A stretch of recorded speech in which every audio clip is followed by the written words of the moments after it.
It is the 2019 International Island Classic presented by Visit Phillip Island. The 26th year this historic racing event is held here at the world-class Phillip Island Grand Prix circuit. Team USA, Australia and New Zealand all battling and fighting it out for that trophy at the end of the weekend. And Steve Martin, I know the Aussies are looking to go back-to-back, but certainly some fierce competition they're up against, especially with a revitalised USA team. Well, absolutely. The Americans are putting a lot into it this year, Emma. They've got a whole bunch of riders making their debut down under in the team. Josh Hayes, ex-American champion. Jason Pridmore's here too. There's almost as if the whole AMA field has come down to take us on. Well, speaking of ex-champions, you're back here again. Steve, fantastic to see you representing your country. What's it like being a part of such a fantastic event like this? It's a fantastic feeling to stand up with a bunch of guys representing Australia.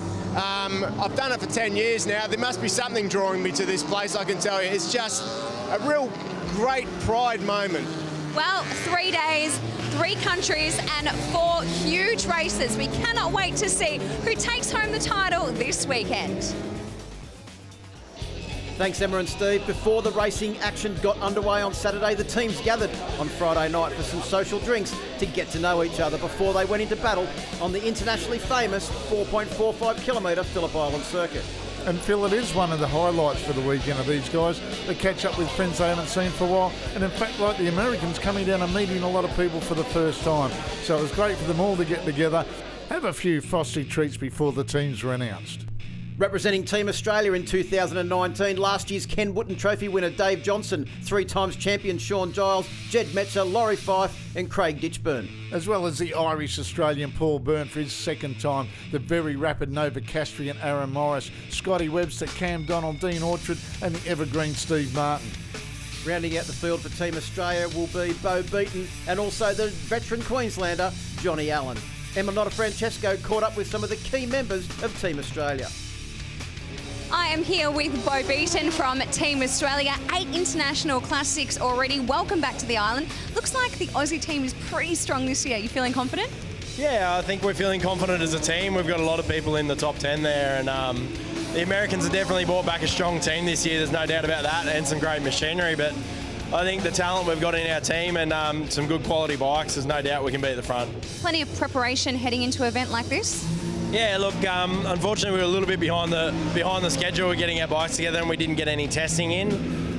So we've had a few little teething issues on Thursday and not much chassis work on the bike. So we managed to get out yesterday afternoon in qualifying and put a decent lap time in. So hopefully we can keep that up for the rest of the day. Oh, this track, it's amazing, you know, the speed, the spectacle, the fact the ocean's in the background, everything's amazing about this circuit. I've done a couple of years in the World Championship and nothing really compares to this place, so it's amazing. Yeah, I'm looking forward to it. It's everything's going okay. We're 4th in qualifying, so I messed up my fast qualifying lap, but 4th's still okay. It's in the game and I'm confident that I've got the pace to run at the front and win again. So, but most importantly, it's just about us all looking after each other and trying not to take each other out as the Aussie team. But yeah, it's going to be some tight race and the Americans have really put it on this year. So yeah, we'll see how we go. Got first race coming up. I think it's competing for your country, you know, there's nothing like it to be out there with a group of guys battling against other countries. You know, it really gives you a great satisfaction if you manage to win. You never know in this racing. I mean, guys get faster throughout the weekend, things happen. We're just going to keep our fingers crossed. We're going to give it everything we can. And there's one thing that we do know for sure, and that is if you lose, you're going to live with it for a year because this event only happens once a year. Look, all the Aussie guys are really fast, and the Yanks have got some really fast guys too. So, you know, it's going to be interesting to see what happens in the first 2 races, and then hopefully the Aussies, we can come through and win the event again. Two-time Isle of Man TT champion Cam Donald joins me, and just getting a look at that bike. That's not your usual bike. Tell us what happened at the beginning of this weekend. Yeah, well, it's been a long weekend so far. The Irving Vincent that I usually ride had some mechanical issues, so just when we'd parked that and I thought my weekend was over, I came in the garage to see Rex Wolfen and team captain and apologise for not contributing to the effort. And now here I am on his spare bike, so just it goes to show the team spirit of the event. Speaking of team spirit, the Aussies, can you do it again this year? You are reigning champions. What do you need to do to take it out? Yeah, well, I mean, the Americans are going to make us work for it. They're extremely fast, so we've got to stick together. We're all going to ride our own race, but also work as a team, not chop each other up out on track, and just get points for the acquire the points for the team effort, I guess. Now, I heard a little whisper that there's someone that you wouldn't mind beating this weekend. Who was it? Well, the first race I started from the back of the grid and had a dust up with an old sparring partner from overseas, Mark Miller from America. He really chopped me off in the Honda corner on that last lap, so his card's marked for the next race. Mark Miller, you heard it. He's coming for you. Good luck this weekend. Thanks very much. 2019 sees the strongest ever team representing the United States, with Josh Hayes, the four-time AMA champion, and Dale Quarterly, one of the leading privateers from the 90s, joined by Steve Rapp and their team captain, Dave Crussell. And the fastest American round the Isle of Man, Mark Miller. Barrett Long coming back for another show. Rennie Skaysbrook, an honorary American this weekend after his term in Cycle News. We've got Ed Lindau as well, Robbie Ruel, Michael Gilbert, Jason Pridmore coming back for another dip, as well as the man from Cuba this weekend, Jorge Guerrero. Larry Pegram adds to the list of former AMA stars, and Wade Boyd, long-serving member of Team USA, once again riding the Moto Guzzi. Emma Nota Francesco caught up with some of the key members of Team USA.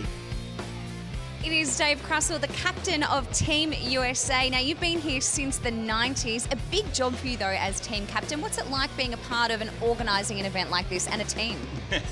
It's pretty crazy. You know, not just organising the team, but I actually build a lot of bikes myself. So of the team this time round, actually 6 of the bikes are mine, and they've been put together with my hands. So it's been quite an ordeal to actually get all of the bikes there and then organise the rest of the team members to get here. But you know, it's when we first came here and Fergus invited us to the event. We had a kind of a ragtag kind of group of individual bikes, amateur racers, and those kind of things. And we came for a few years, and we really said, hey, we really want to do this. We want to make the US up the front of the whole thing. And so we put some big money into it, not just myself, but a whole bunch of people, a whole bunch of effort. And we're here this year with a really, really strong team. You know, I think the last race, I think we have 4 or 5 US riders in the top 10, which is absolutely outstanding. I think our best ever before this was 2. So, when you get 4 or 5 up there, you can actually start to challenge the Australians for the points. So, we're pretty stoked about this. I'm just hoping that I can do my part. Jason, I think, is really the team leader in here, and he's who brought me to it. He's got the most experience with the bike and with the track and the whole event and how it all works. So, at this point, I don't know much about it. This is my learning experience. We didn't talk a whole lot about it coming into this, and I just want to do my part. So far, we seem to be competitive. I feel like we're a little outgunned and outnumbered a little bit, but go out there and give it the best shot that I got, and hopefully just do my job for the team and let everyone be responsible for their part. Yeah, it's first time here, first time racing like a big time classic bike, and it's something else. The track is amazing, of course, the MotoGP world-class, World Superbike circuit, and it's just wonderful the way it flows, and you get hard braking and fast bits, you need a little bit of balls, you need a little bit of technique and experience, but we're slowly etching up. We're doing all right. Like, we're slow. I haven't crashed the bike or blown it up, and I think that's there's some attrition in this type of racing, so I've got to be pleased with that. Cameron Donald, who's a fellow TT racer from the Isle of Man, you can kiss my butt, because I will block you, I'll put my elbows out, and if you try to pass me, I will pass you back. So it's on. It's on! In 2019, Team New Zealand once again takes on an international flavour, led by their team captain and part-time comedian, Duncan Coots. He'll be joined by 3 times BSB champion John Reynolds and internationally renowned journalist Michael Neves from NCN and New Zealand star Jay Lawrence. Joining the likes of a few Anzacs in Glenn Hindle, Alex Phillips, Glenn Crutchley, Dean Castleton, as well as an Irishman thrown into the mix with Brendan Wilson as well. Roger Gunn on board his brand new F1 Harris machine, Campbell Stevenson, and Pete Byers, who is certainly no stranger to Australian shores. Steve Martin went behind enemy lines to catch up with key members of Team New Zealand. One man that's no stranger to the island and has had 3 years' experience as captain of the New Zealand squad, Duncan Coote. Welcome back to Australia. Good to be here. Yeah, we're all ready to go, so bring it on. This is one of the toughest fields that we've seen, and you've got a really good crew put together this year. Yeah, we didn't want to be the donkeys like we've been for the last few years, so we brought Car Cox on board. They were good enough. They've set up a base now in New Zealand, in Taupo, so they've come on board with us and brought some really good bikes and some riders which we've Kiwiified, if you can call it that. There's plenty of good tracks over there in New Zealand, but what is it that keeps on bringing you guys over here? Oh, well, this is the greatest track in the world, so everyone wants to come over here and do it at least once. And yeah, the camaraderie, we've got to know the other teams, the other countries, and it's just a lot of fun to see these boys again, and they start to come over to our races too. The last time I raced here was back in '96. I've been here in between times with a bit of testing with Suzuki and stuff. But to race the track in anger, '96, so it's a long, long time ago. I know where the circuit goes, but it's so fast. It is so hard to hit apexes, and I've spent the last 2 days trying to hit every single apex on the circuit. The only time I've done it is by following my teammate Jay here in the first race today, and it's all starting to come together again now. So it's very tricky. It's a very tricky circuit, but one of the best circuits in the world. It's been a long, long time since I've raced a motorbike, and I'm on the back foot, I must admit. I'm blowing a lot of cobwebs away. I'm riding faster than I really should be or need to, but I'm loving every minute of it. You know, Carl Cox has been really good enough to supply the bike and all the tyres and everything else. So I'm hoping to repay, you know, his trust in me. But at the end of the day, you know, it's a bit of a party, a bit of a festival, and everybody's here really to enjoy themselves. I've been in contact with Duncan, the captain for the team, for a few years. I did an event with him, maybe 3 or 4 years ago, and yeah, from there we've got a bit of a relationship, and also I spent 2 seasons actually there racing another bike, and they ended up taking us to America and we did a few rounds there. So, you know, they've provided some great opportunity when I've had nothing to ride. So, yeah, it's good to give something back. Even, as you know, Steve Martin's here and he passed me one of the races and couldn't have the presenter beating me. So I had to give him some stick on the last few laps. But, yeah, it's a great vibe in the pits. I mean, really competitive, but everyone comes and has a laugh and everyone wants to see everyone out there doing well. So I'm an honorary Kiwi for the weekend. Carl's flown us all the way over from the UK, and yeah, this is my 5th year racing with the team. For the last few years I've been racing in the Period 6 class on his GSX-R 1100, but this year he's collaborated with Team Classic Suzuki, and which is an official Suzuki GB effort, and they brought over 3 of their amazing classic race bikes for us to use. So I'm on a XR69 and my teammate's John Reynolds on another XR69, and we've got Jay Lawrence on a Katana. And these bikes are really special because they've raced at the Classic TT and scored lots of wins there. So this is the first time really they've been down under and they've been on a proper circuit. So it's taken a little while to get them set up for the circuit because TT settings are completely different to what you need at somewhere like Phillip Island. But as we've dialed them in, they've just become fantastic to ride, absolutely. We've met the teams. The serious part of the weekend is about to get underway. Join us on the other side of this break as the racing action for the International Challenge hits the track at the 26th Annual International Island Classic presented by Visit Phillip Island.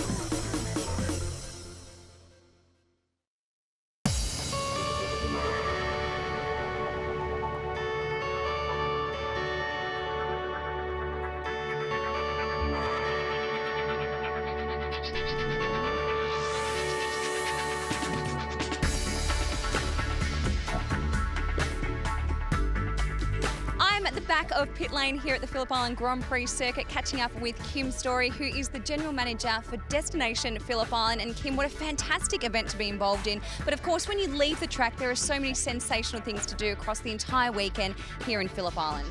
Absolutely, Emma. So Phillip Island's known for its amazing racing circuit, but also our incredible wildlife. And so little penguins come into the beach every night, and we have visitors from around the world and around Australia experiencing that. We have national surfing reserves.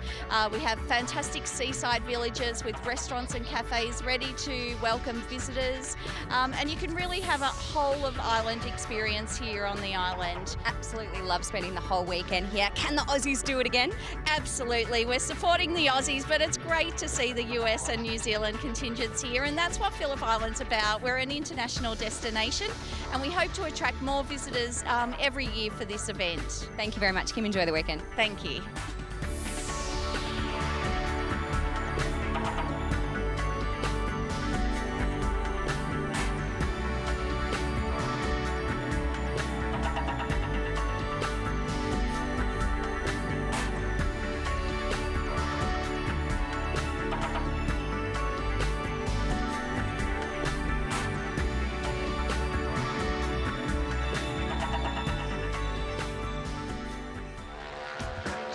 It is time to go racing here at Phillip Island. This 4.45 kilometre track, world famous. All of the Grand Prix riders, World Superbike riders, and the historic races here this weekend absolutely love this track, and no better place to be on Australia Day than at Phillip Island with absolutely magnificent weather. The riders are getting ready to take the grid for the first of the International Challenge races, and this year we have teams from Australia, America and New Zealand battling it out. Can Australia retain the trophy that they won in a very close fight last year? The 4.45 kilometre track at Phillip Island is world famous, 12 turns, extremely high speed, and these historic bikes will have to undergo 6 laps of frantic action 4 times this weekend to take out the International Challenge Trophy. Let's jump on board for a lap of the Phillip Island circuit with American star Josh Hayes, the 4-time AMA champion, as we scream down towards turn 1, the place where he actually admitted early on in the weekend he has his eyes closed as he comes through here, dropping back only 1 gear and then setting himself up for the long arcing left-hander at turn 2. Yeah, right here off camber it goes from down the hill now, getting the drive out into 3rd gear, 4th gear, picking it up onto the fat part of the tyre, accelerating hard up through the gears, 4th, clicking 5th as they tip it on the side going through Stoner Corner. The front and the rear fighting for mercy and traction. Yeah, down into turn 4 now. The very slow turn, it goes to the right-hander, it then sets you up for the long run out towards Siberia, where they stand the bike up once again onto the fat part of the tyre. Look at the revs rise quickly as they come down to the left-hander at Siberia, which then starts the drive up to the top of the hill at Lukey Heights. One of the most spectacular parts of any racetrack anywhere in the world is the charge up the hill here. You talk about the temperature, Phil, and the revs. Look at the temperature, 192 degrees Fahrenheit. They're saying these guys aren't working these bikes through here as they come through Lukey Heights, up the hill, looking for that passing manoeuvre if they need one, under brakes as they come over the hill here, down into this very critical MG corner where, Phil, this is where you got to start. Oh, there's been a fall there at the start of the onboards, but here's the drive to get your drive down the straight. Yeah, it is a very tricky corner, turn 10. You've got to get the drive out of there and through turn 11 where we run now. Turn 11, it feels like when you look at the track that there's actually a straight in between them. The speed these guys are going, it's virtually one big corner from turn 11, then drive through turn 12. This is what sets up your speed down the Long Gardner Straight. A good run out of turn 12, use all of the circuit and run to the finish line, and hopefully that's a lap somewhere in the 36, 37, 38 second bracket. That's what you'll need to be a front runner in the International Challenge. As we see our bikes coming back now on their warm-up lap for this first leg of the International Challenge here for 2019. Can the Aussies retain it, or are the Americans going to step out of the woods and come and give us a real fight for our life? I think it might be the latter. Well, this year, the American team has really stepped up the challenge with some high-profile riders. We've already been on board with Josh Hayes. Great to see Dale Quarterly, one of the leading AMA privateers from the early and mid-90s, out here as well. Steve Rapp, Larry Pegram, and Michael Gilbert, who this weekend so far, Mark Brax, has been one of the real star performers. And one of the stars from last year, Dave Johnson, coming up on the grid as we look at our grid with Aaron Morris at 37.34, Jason Primor and Paul Byrne rounding out the front row. Yeah, Bo Beaton back there in position number 7. Steve Martin and Sean Giles on the Suzuki Katanas. They're pumped for a big weekend as well. And Larry Pegram, Michael Gilbert and Michael Neves, the Englishman riding for New Zealand on the Suzuki this weekend. And not the only high-profile Englishman riding for New Zealand. Great to see John Reynolds back to Phillip Island as well. Dale Quarterly, one of the real heroes, a privateer from the AMA Championship. Craig Ditchburn on that TZ750 always does well. Cameron Donald has had a difficult weekend so far on board the Irving Vincent, is back there in position number 25. And great to see Rennie Skaysbrook now working for Cycle News magazine in the US, part of Team USA this weekend, but great to see him back home in Australia. It's now time to go racing as we jump on board with Bo Beaton looking back as As he locks down the visor, the heart rate starts to rise, the revs will start to rise. Beautiful sunny conditions here at Phillip Island. No better place to be on Australia Day. We're away for race 1. It looked like a very shabby start there for our pole sitter, Aaron Morris, as this massive field makes their way down towards turn 1. Flying down the outside of the circuit is Al Phillip, representing New Zealand this weekend on board bike number 20. But it looks like a great start from everyone involved as they pile into turn 1. Look at this marauding pack, as you said, Phil, heading into turn 1. But I tell you what, Jason Pridmore looked like, from the middle of the front row, looked like he got a bit of a jump as well. We'll see what the officials have got to say about that. But what a magnificent sight here at the best racetrack in the world. Oh, running out wide, Aaron Morris nearly clipping the grass here as they head down a Stoner corner. He has been the pole sitter all weekend, the man in regards to pace. But at the moment, this race is being led by Davo Johnson, the man that won the Ken Wootton Trophy last year. There's this huge field of riders, and you've made the point earlier on, Braxy, which is very important.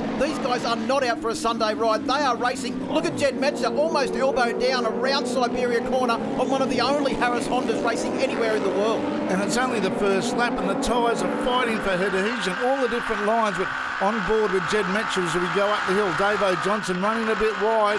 He might slow himself down a bit there. It might allow Jed Metzer to go round the outside under brakes and take the lead at the end of this first lap. Well, what you can see here too is two definitely distinct riding styles. Jed Metzer tries to carry a lot of corner speed. He has that bike set up more modern, like a modern bike. Look at the corner speed there, right up onto the back of Davo Johnson's machine, bike number 3, as they come streaming out of turn 11. This is a very fast part of the circuit, around through turn 12 now. Let's see who has the top speed advantage. Jason Pridmore showed last year how good he was at Phillip Island. He is so much better this year. He's been in the top of the timesheets pretty much all weekend, and he's now right onto the back of our leading group as they fly down the Gardner Straight for the first time. Well, he can see those two starting to break away, and he needs to tag onto the back of this to make it a three-way fight. He doesn't want the two Aussies out there fighting at all. He wants to join in and fight the scraps as well. As on board now with Dave Johnson as he heads through Southern Loop for the second time. But look at the body language, the bike language of Jed Metzer. He's got the cases dragging on the ground as he tries to get the power to the ground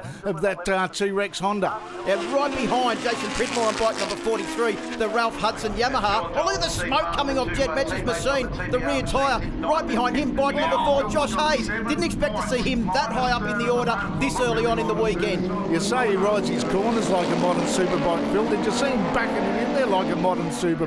Oh, and around the outside, Metzer comes on David Johnson on bike number 3. So Metzer into the lead now. What can he do? Is he going to drag Pridmore and Johnson along with him, or is he going to disappear? It looked like his belly pan was actually coming loose. Maybe that's what the smoke was that we could see, Braxy, as they drive hard now out of the hay shed, one of the scariest corners here at Phillip Island, and across the top of Lukey Heights. Pridmore, Hayes right in there. Also Aaron Morris on board bike number 64. Didn't get the best of starts, but he's certainly charging his way back through the field, and not too far behind bike number 186, Bo Beaton, on that hand-built all-Australian-made Irving Vincent 1300. And here they come, Pridmore, bike number 43. As he the back snaps away from him. He's over the bars. Oh, Bo Beaton on the Irving Vincent takes it way over the top as well. What a massive incident, Phil. Yeah, this was only on the end of lap 2, Braxy, so it'll be interesting to see what the officials do, but that was a massive crash. You can see Pridmore just lost the back end of his machine. I think we'll see a red flag stoppage now as the riders make their way down the straight and in towards turn 1. Yes, we can see a few red flags actually holding there, and the riders have got their hands up in the air, but that was a big incident. I think you'll find Bo Beaton could not see what happened to Pridmore. His vision would have been completely blocked by Jed Metzer and also Davo Johnson, and there's that belly pan I said about that. I think it was starting to come loose, and good news for Jed Metzer with the red flag. They'll be able to fix that up. But there is a replay, the Suzuki replay showing Ralph Hudson's Yamaha going down. Pridmore just lost the back end, and unfortunately Bo Beaton, completely unsighted, had nowhere to go when he was confronted by Pridmore's number 43 machine. And that's one down for Team USA and one down for Team Australia. And I'll tell you who else was very lucky was Josh Hayes. He'd had to take evasive action as well as we look at the Suzuki replay again. And Pridmore there getting on the gas, trying to keep in touch with the leading pair, but over the bars he goes. And like you said, Bo Beaton having nowhere to go, and that Irving Vincent just destroying itself as a cartwheel through the kiddie litter. Well, here we go, on board with Josh Hayes. Braxy, let's see what he actually did see. He was incredibly lucky, well, to miss the stricken motorcycle and his teammate, Jason Pridmore as well. As we look at the bike on board with Bo Beaton, Phil, this is going to be very dramatic. He gets on the gas here. Oh, you can see him go right over the bars, the Superman there. And you can see Josh Hayes slowing down just at the corner, out of the corner of his eye, as now we get ready for a complete restart for League number 1 of the International Challenge. On board with Josh Hayes on the grid, on board the Mojo Yamaha. There is a big fleet of those motorcycles here this weekend. A bit better start for Aaron Morris than it looked like as they made their way off the start line for a restart of race number 1. And as they charge down in towards turn 2, on the inside, Sean Giles looked like he got a pretty good start, but it's Metcher on board bike number 22 for Team Australia that leads them through turn 1. And again, the Aussies take control of this race. Davo Johnson in second. Alex Phillip representing New Zealand in third position there as they go down through Southern Loop. Now the big drag down through Stoner Corner into turn 4 for the restart of this interrupted leg. Yeah, Davo Johnson on board the Harris Suzuki XR69, the Tom Dermody-owned machine, the bike that he rode to the Ken Wootton Trophy last year, right onto the back of Jed Metzer. Just looking there, was that I think it was that Michael Neves running a bit wide there in turn 4, getting it a little bit out of shape. But Metzer leads them. Aaron Morris well placed. Steve Martin on board bike number 99, very well placed as well on the first of the or the second of the Suzuki Katanas, right behind Aaron Morris. And you can see that Metcher's bike Sans belly pan at the moment, and he's going to make him chase. He's got the lead now, which he did incidentally at the start of that second lap. Now he's going to try and consolidate this and make the rest of them give chase as they head there. Jolsey on screen on the Birrell Suzuki at the moment. Look at the different lines coming into MG. You'd think that, well, definitely proving they're not out for the Sunday riders. They're trying all bits of different lines, different attacking manoeuvres to try and get a bit of advantage over the next rider. Well, you can just see just ahead of Josh Hayes there is Steve Martin, the 1999 Australian Superbike champion and 2009 World Endurance champion, starting to give a bit of slipstream assistance there to Josh Hayes. But look at the Katana with absolutely no fairing at all. Has a pretty long pair of legs down the front straight. As they come down towards the bottom of the straight, Hayes hasn't been able to get past Steve Martin, who is in turn glued to the back of the Arnold's Fruit Market machine of Al Phillips representing New Zealand. Well, I think when he saw the bars shaking in his hands, he might have shut his eyes as he does through turn 12 and turn 1 at the moment, Phil. And it's also interesting too, Braxy, bike number 64, Aaron Morris, is one of the ex-Trevor Birrell Katanas that this weekend is being run by the Corrish team and their star rider Aaron Morris, who, if he had the right equipment, could still be a front runner in the Australian Superbike Championship. Yeah, Les Corrish redeveloping that bike from when he got it from the Birrell brothers. And there's Steve Martin on Sean Giles' bike from last year as well. Sean Giles, he's got a brand new bike from the Birrell boys, as we're on board with the 3 times Australian Superbike champion. Who loves this event, just quietly, Sean Giles, as we go back to the Suzuki replay here, on board with Steve Martin. That was the move at turn 10. You could see Morris, when we were looking from behind on Josh Hayes' bike, Morris's foot was off the peg. He was in there at 100% into turn 10 on that occasion. As we get another look as they come down now into the corner. Look at him, foot off the pegs. He does a real inside line there. That's putting a lot of commitment in your tyres because they're not that warm at the moment. What was that we said before, Braxy, about this is not a parade lap, and there's clear demonstration as we jump back on board with Steve Martin looking at his teammate Sean Giles.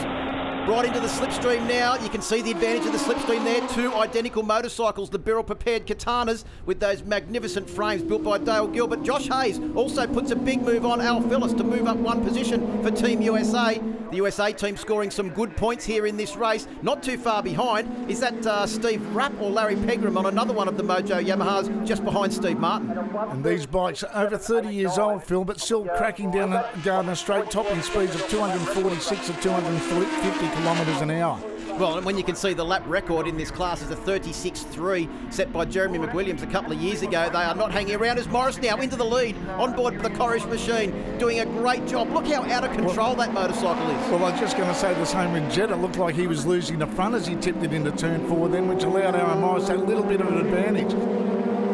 Now that Morris is in the lead, he's probably the younger brigade of anybody in this field on the Les Corrish machine at the moment. He's been fastest all weekend, as you said, Phil.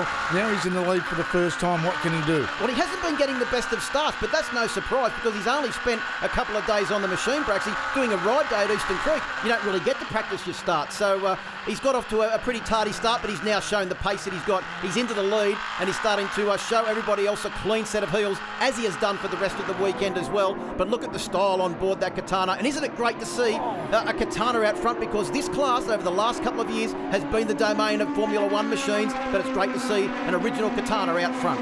Yeah, and there'll be a few heart flutters there, like you said. It's from the Birrell boys. They'd be quite happy to see one of their ex-bikes is a massive chain slapper. The front end shaker Morris's machine as he tries to keep it under control, which allows Jed Metcher to move up the inside, going through Doohan Corner. How long can he stay there for? Morris is going to throw it right back at him.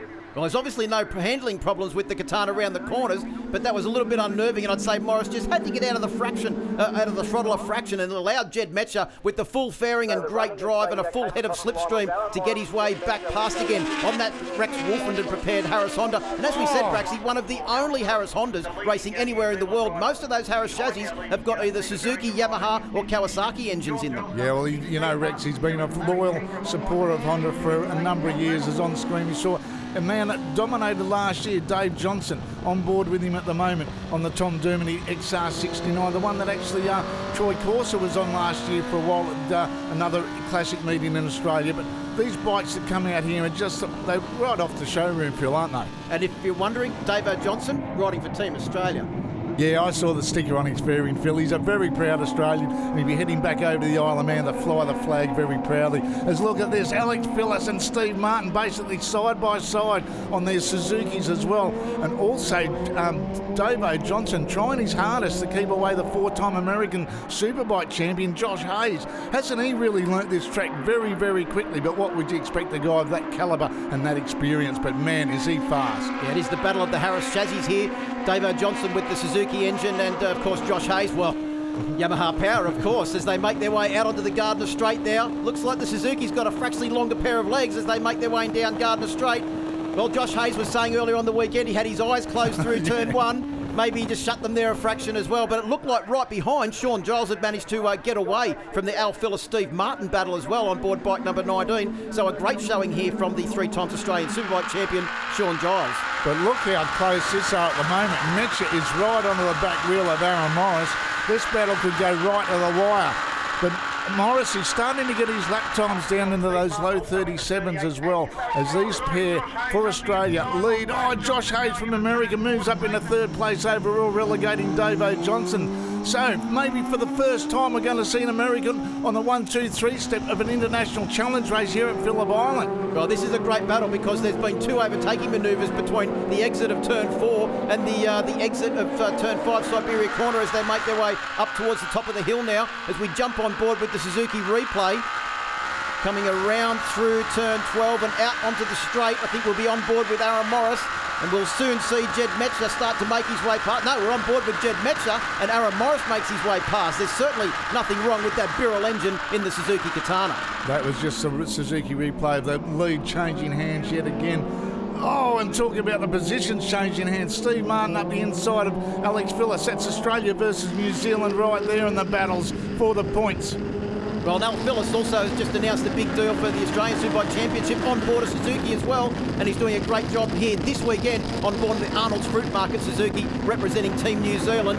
But Steve Martin just in front on board the Katana is representing Team Australia, along with his teammate Sean Giles, who's a fraction ahead. And that onboard footage just show how hard these guys are really riding them. The front end shaking, everything fighting for traction as now they go through turn number 1 into the closing stages of this first leg. Well, you can see there the back end of Al Phillips' machine bouncing up and down. That's how hard he was into turn 1 on that occasion. He's now in the middle of the Katana sandwich with Martin at the back of that three-man group, Giles at the front, and young Al Phillips, son of Robbie Phillips, in the middle on board the Arnold's Fruit Market Harris Formula One machine. And he really rides that very well as that Alex Phillips, and gives away a bit of horsepower into the other guys. But at the moment, Giles is trying to hold off it. It's a Suzuki freight train at the moment from two different teams, but Alex Phillips, he's really starting to come of age lately. Just trying to pick up what American rider it is that's actually back behind this group. I think it might be either Steve Rapp or Larry Pegram that have done a pretty good job on board another one of the Mojo Yamahas. Yeah, Steve Rapp, you're right, mate. One of our another visiting American who's just taking a little bit longer to get the grips of this track, but then again, being one of the fastest, well, the fastest racetrack in the world, it does take a bit to get your head around. And certainly with his head around it at the moment is Aaron Morris in the lead as he's starting to stretch that lead to the point, the breaking point of that rubber band. Well, you can tell this is the last lap because because these three are now hammer and tongs going for it to try and decide positions. But I think we can safely say that Aaron Morris, barring an incident here at turn 12, will take full points for Team Australia. Also, Jed Metzer in second place will take excellent points for Team Australia as well. But a great start for Team America as Aaron Morris comes to the line to take the win, with Josh Hayes taking out third place behind Jed Metzer. Good points for Team America as well. Great bit of history there for the Americans, their first top three finish in the International Challenge. Well, congratulations to Aaron Morris and Team Australia taking the win. Jed Metzer in second place, Josh Hayes in third. Great result for Team USA. Davo Johnson, Sean Giles and Al Phillips rounds out the top six. Leading the way for New Zealand from Steve Martin, Larry Pegram, Jay Lawrence the Kiwi, Johnny Reynolds, Michael Neves and Mark Miller. Great result for him in his first time down here for America in position number 12. Craig Ditchburn for Team Australia in position number 13, just ahead of Cam Donald in 14th. Good points from 25th on the grid, riding Rex Wolfenden's Harris Honda spare bike. Rennie Skaysbrook finished in 21st, and Pete Byers for Team New Zealand in 23rd as well. No stranger to the Phillip Island circuit. Just in front of his team captain Duncan Coots and the team comedian, and there in 25th position, the fastest Cuban in Phillip Island, Jorge Guerrero. Let's have a look at the highlights now of race number 1. You can see Aaron Morris did not get the best of starts, but a good start from Pridmore as he made his way down into turn 1. The early battle was between Davo Johnson on board bike number 3 and Jed Metzer on bike number 22, both representing Team Australia. And then this huge incident on the exit of turn 11, entry to turn 12. Jason Pridmore lost the back end of the Ralph Hudson Yamaha, and unfortunately Bo Beaton was left with nowhere to go. A red flag stoppage and a complete race restart. Aaron Morris got a better start on the restart, but once again it was a great start from Jed Metzer and Davo Johnson, who led the way early on with Al Phillips on board bike number 20 representing Team New Zealand, challenging hard. And that shot on the Suzuki replay showing how hard Aaron Morris was riding and some of the lines he was taking. And again, these passing manoeuvres between Metzer at the front of the field, great racing all around. On board with Jed Metzer, you can see the speed of Aaron Morris down the start-finish straight here at Phillip Island in towards turn 1. He'd been showing good lap times all weekend, and this race was certainly a continuation of his form as he came round through turn 12 and down to take the checkered flag and victory in the first International Challenge leg of 4 this weekend. Oh, look, the start wasn't spectacular. I think I was back in about 9th from the first corner, so that wasn't too great, but luckily enough started to claw my way back through, and then we unluckily had a bit of an accident and got the red flag, but fortunate enough for me, that gave me a bit of a chance to have another go at the restart, and got off to a bit better start that time. Still had to pick my way through, but managed to come out on top, so I was pretty happy with it. And there are in fact 3 more International Challenge races to come here this weekend at the 26th International Island Classic presented by Visit Phillip Island. As the teams get ready for this afternoon's second race, Steve Martin gives us a rundown on what 40 years of motorcycle technology looks like side by side.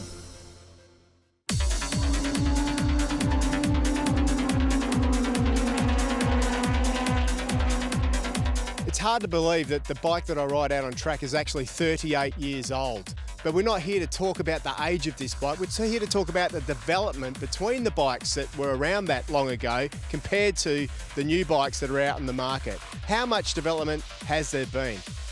I guess we can start at the front end.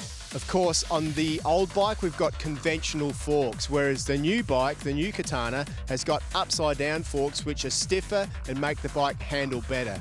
Of course, the chassis, the old bike's got a steel frame, the new bike, an aluminium frame. So there's another big difference. Once again, a lot more development's gone into that. Back in the old days, these bikes used to wobble all over the place. There's big differences on the engine front. The new one's water-cooled, but if you have a look at this one, it's not water-cooled, it's air-cooled. It's got big fins here for keeping things cool, dissipating the heat. Massive clutch on the side of the engine. They didn't know how to make things small back then. It was just fit it in as you could. Also, fuel injection on the new bikes nowadays. The old ones run carburetors.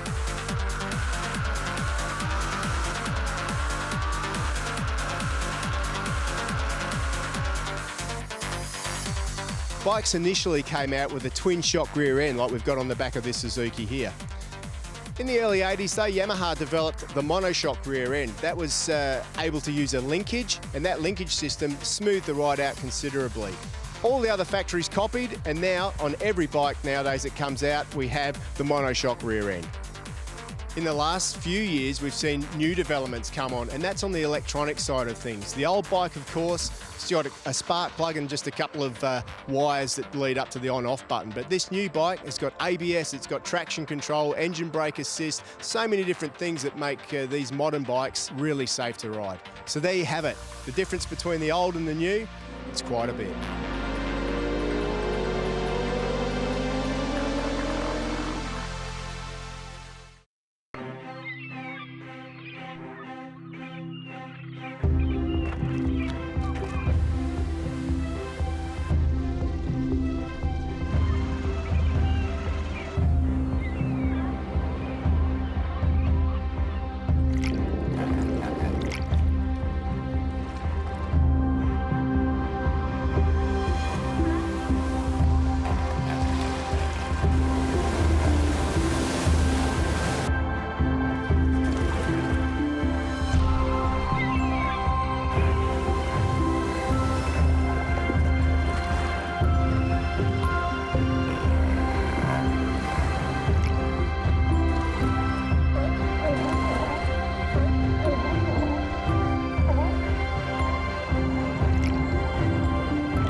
We all know there's plenty of action on circuit here at Phillip Island, but if you need a break, why not come down to the Grand Prix Circuit Visitor Centre, grab a champion burger, a coffee, and have a bit of a look around.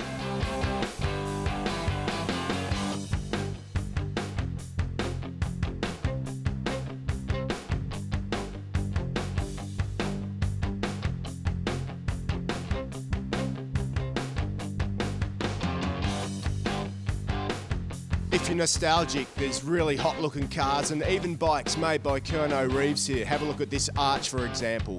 But it's the old bikes that I want to show you next.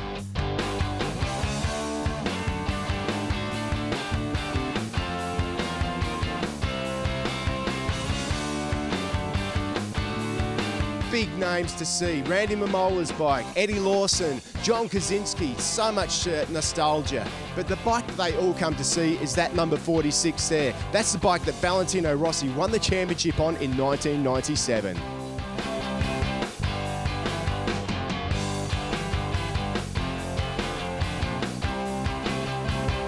The experience you do not want to miss out on, though, is getting a go on this replica Phillip Island Circuit go-kart track right beside me here. Hit it, guys.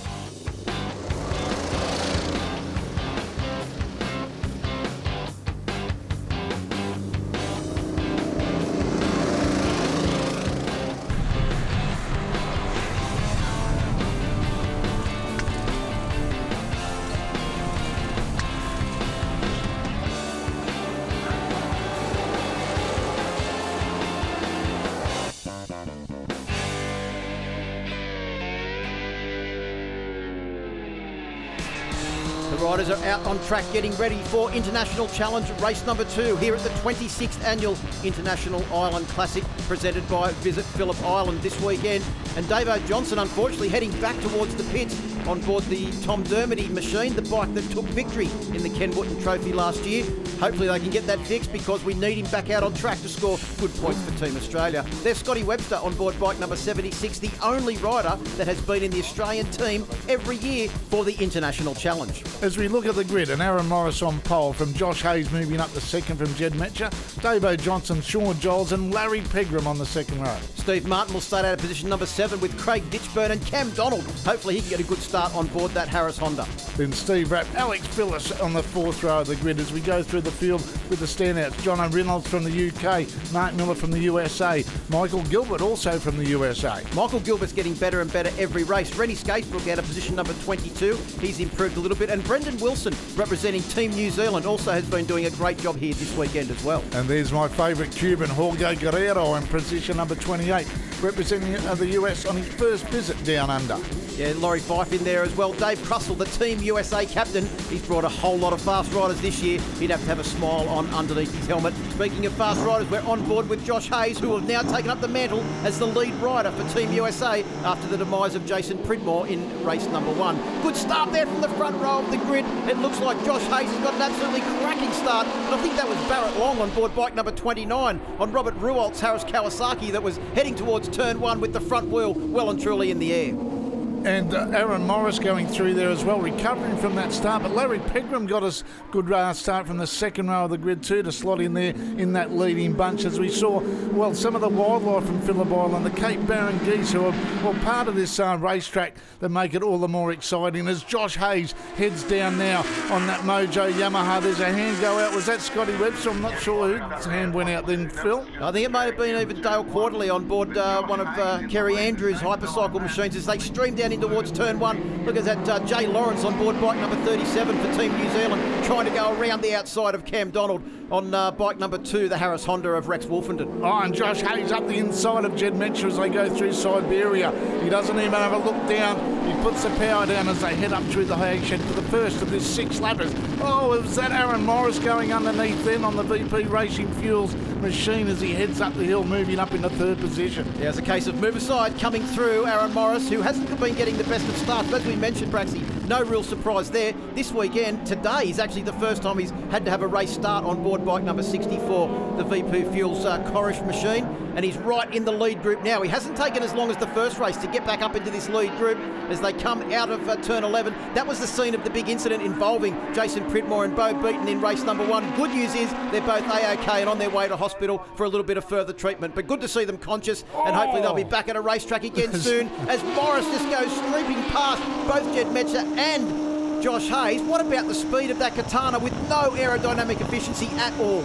And what about bumping Jed Metcher out of the way as well as he fought for traction? You can see the bars shaking in his hands as they head down in the Southern Loop for this second lap. But look at this big scene as you look at the backdrop of this magnificent Phillip Island circuit. You don't get many better views than that in international racing. Well, that's what Josh Hayes said. He goes, he had to take his eyes off the view as he came down towards turn 1 for the first couple of laps.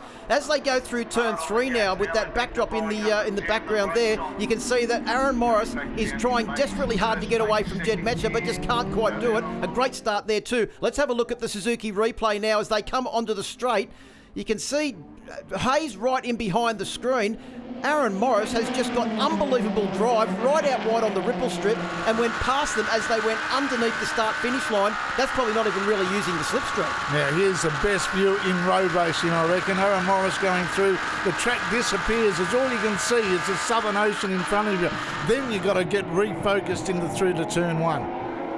Steve Martin on board bike number 99, scoring good points for Team Australia. Speaking of good points, what about Larry Pegram on board bike number 72, doing a great job here? He's also only had limited laps here at Phillip Island. Paul Byrne doing a great job on the Macintosh Bathurst replica machine, another one of Tom Dermody's immaculate bikes racing here this weekend.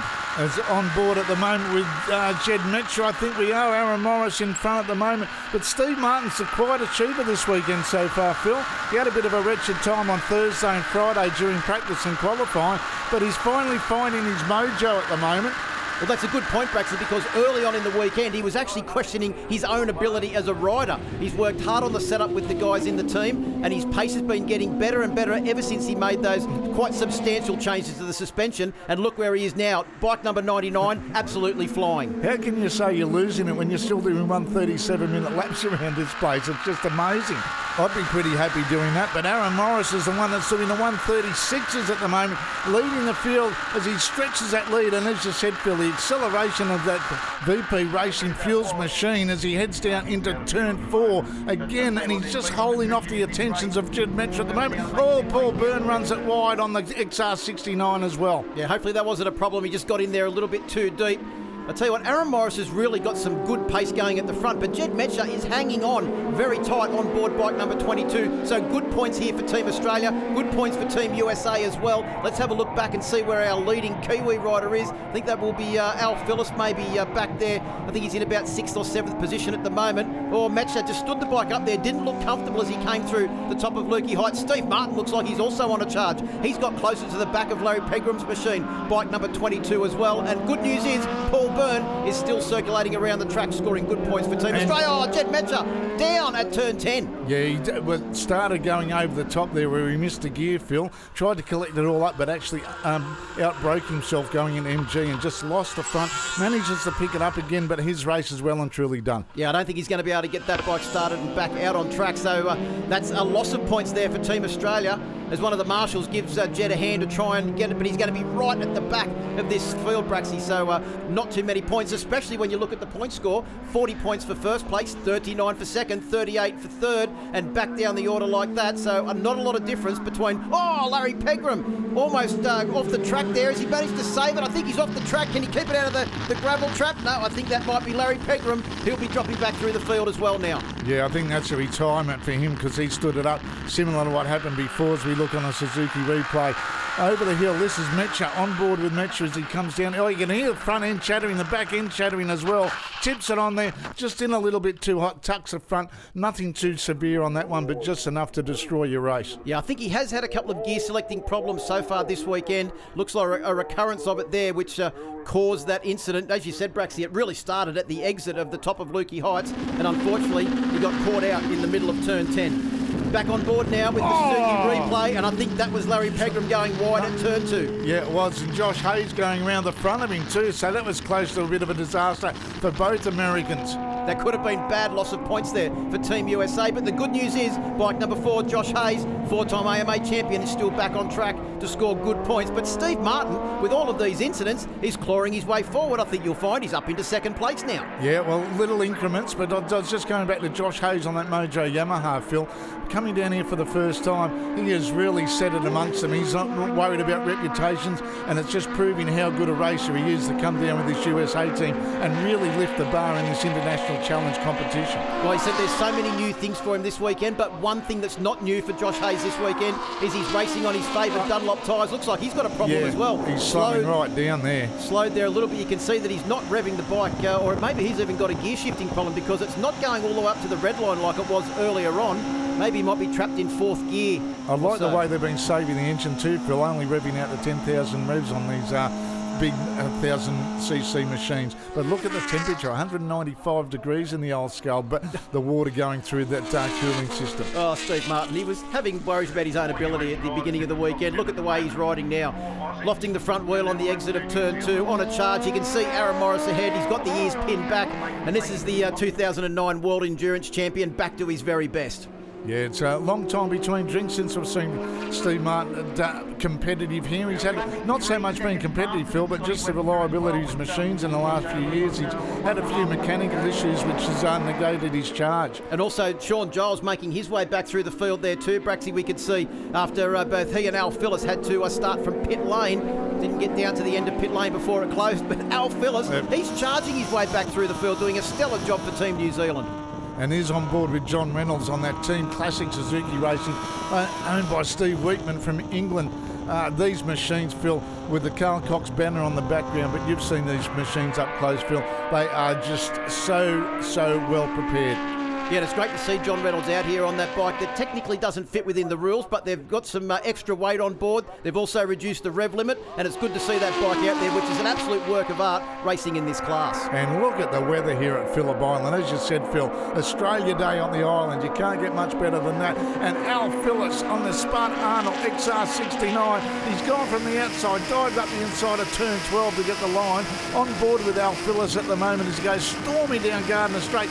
260, 265 kilometres an hour on these machines that are pretty old as the lap riders start to come into play. Actually, I think that was Steve Rapp and also Michael Gilbert. They've got a lesson in how fast you can actually get in towards turn 1 there from Al Phillips as he charges his way back through the field after starting from pit lane. Well, Top 4 is starting to really get strung out a bit now, but good points for Team Australia with Paul Byrne sitting there in 4th. Sorry, Phil, just on the last lap. That's maybe why they're getting strung out a bit. Tyres are fighting enough. They've had enough traction problems. But look at Steve Martin. He's getting that style back, the old Marto. And there's Al Phillips. What's he worked his way back up to now, Brax? He'd have to be well inside the top 10 on board bike number 20 after starting from pit lane. Talk about on a charge. Cut it in half into the top 5, Phil.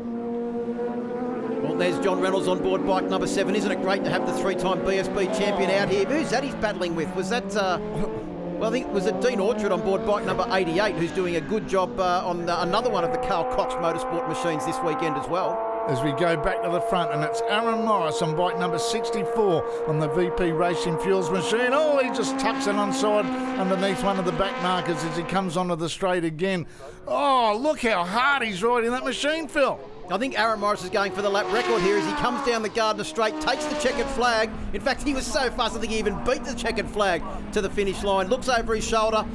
And the Cape Barron geese are also very impressed with Aaron Morris' performance this weekend. Lap times down into the 36s, fastest lap of the weekend, racing lap of the weekend so far for Aaron Morris, and victory. Good points for Team Australia. Steve Martin in second place once again for Team Australia, and Paul Byrne makes it a top three for a Team Australia with Josh Hayes, Al Phillips, our leading Kiwi, all the way from pit lane. What a ride from Al Phillips. Steve Ratt there in seventh, Reynolds, Miller, and rounding out the top 10, Barrett Long, and a great ride from him as well on that Kawasaki. Yeah, he keeps getting faster and faster. Scotty Webster once again scoring good points for Team Australia. Dean Orchard in 14th place on that Carl Cox Motorsports machine. And Duncan Coots, the Kiwi captain, taking away points for 19th position. And also Larry Pegram recovering to get back on track back there in 15th position as well. Yeah, good point, Braxy, because he did run off the field down there at turn 2 in that incident that also very nearly took out his team leader, Josh Hayes.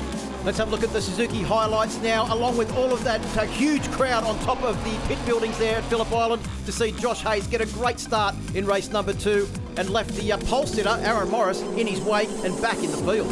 Yeah, sometimes I think Aaron Morris likes blowing the start just to give himself a bit of a charge up.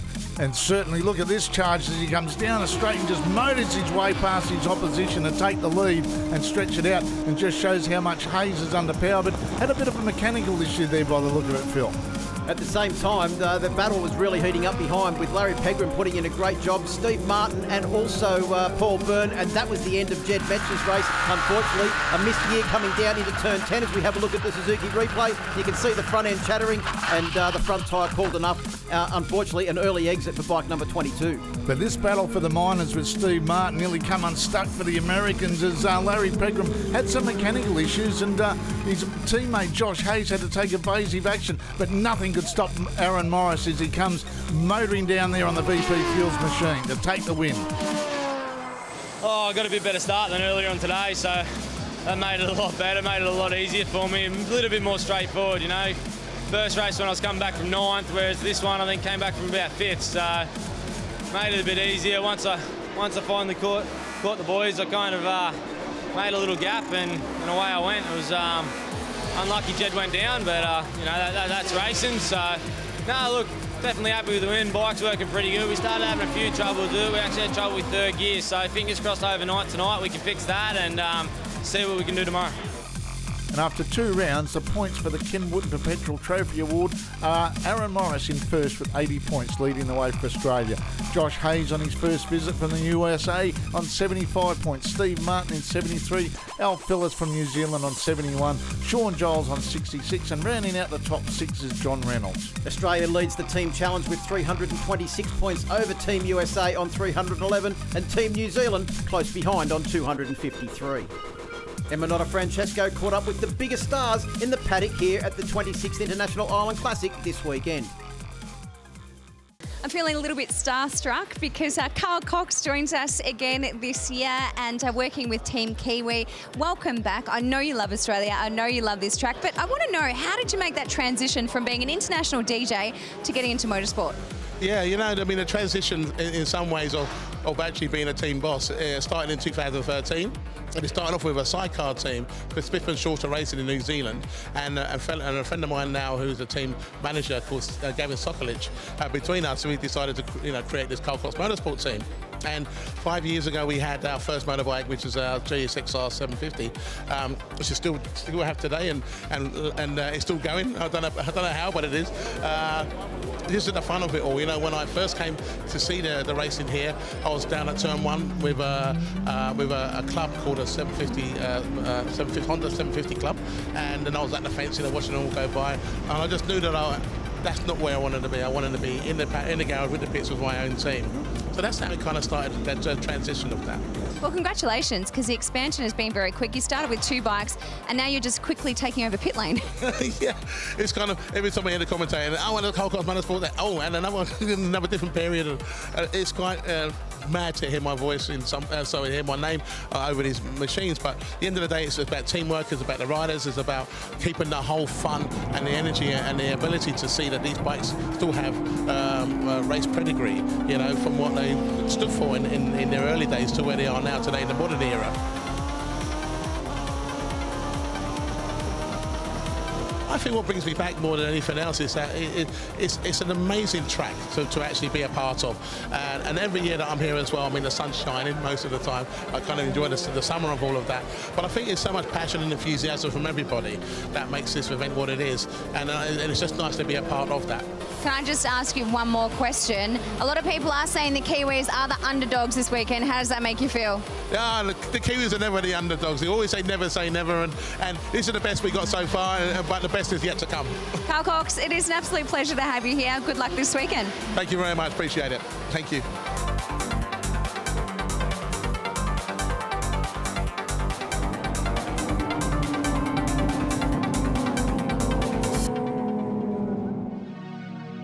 Two international challenges down, 2 more to come. Join us after this break for the continuing action at the 26th International Island Classic presented by Visit Phillip Island.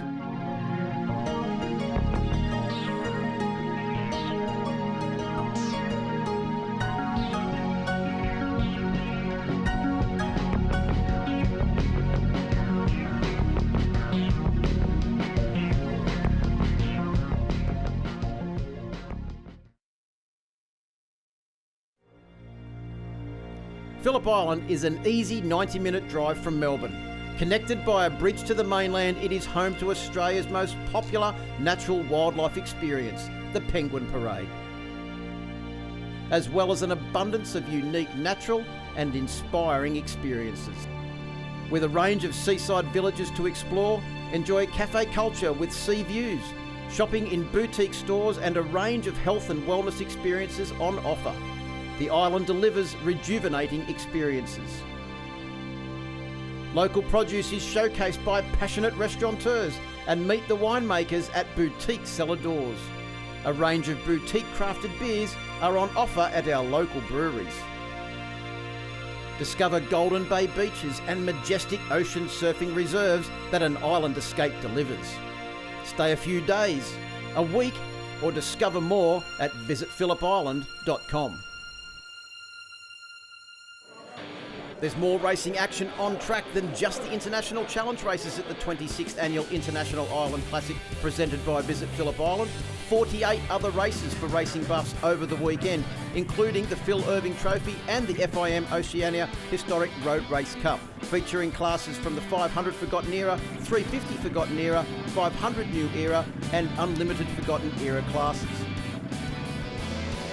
Pablo's Motorcycle Tyres New Era Formula 750 class featured Australian racing legend Malcolm Wally Campbell and his son Scott that have been stars in this class over many years riding Honda RC30s. And those RC30s owned by Peter House, simply immaculate, simply brilliant machines. Scotty Campbell led for most of the races, but Wally, his father, mate, he doesn't get too much slower, lapping pretty much the same as he did all those years ago. They were also cross-entered in the New Era Formula 1300 class, also sponsored by Pablo's Motorcycle Tyres, where they had to contend with motorcycles boasting up to an extra 500 cc's and including the rampaging Aaron Morris on board the C&M Motorcycles FZR 1000. Then we have the Shannon's 500cc post-classic race, which some beautiful bits of nostalgia running around here, from European models to the British that we've become accustomed to. But all in all, some magic racing led by Tom Bramage on the unobtainium, basically, patent 500cc machine from 1968. Well, you put your own price on it. We also had the Shannon's Insurance 350cc Classic with the old stylers, with the old 4-strokes mixing up with a few of the 2-strokes as well.